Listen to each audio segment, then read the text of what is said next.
മറിയത്തിൻ്റെ രാജ്ഞിത്വം. പരിശുദ്ധ മറിയം നമ്മുടെ അമ്മയാണ്. ആ അമ്മ ആശ്രയിച്ച് ജീവിച്ചാൽ നമുക്ക് പല കാര്യങ്ങളും ചെയ്തു തീർക്കാൻ സാധിക്കും.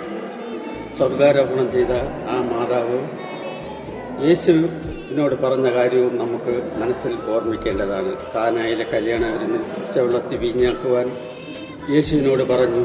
അത് യേശു നിറവേറ്റുകയും ചെയ്തു.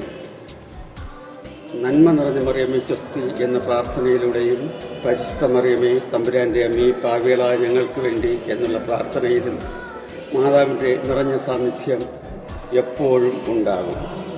സ്വർഗത്തിൽ വാഴുന്ന ആ അമ്മയെ നമുക്ക് പരിശുദ്ധ അമ്മ തന്നെയാണ്. നാം ഓരോരുത്തരും ഏത് കാര്യം ആവശ്യപ്പെട്ടാലും കൃത്യമായി ആ അമ്മ നമുക്ക് നേടിത്തരുന്നതാണ്. നമുക്ക് സ്വർഗത്തിൽ വാഴുന്ന രാജ്ഞിയായ അമ്മയെ നമുക്ക് രക്ഷകയായി നമുക്ക് അവതരിപ്പിക്കാം.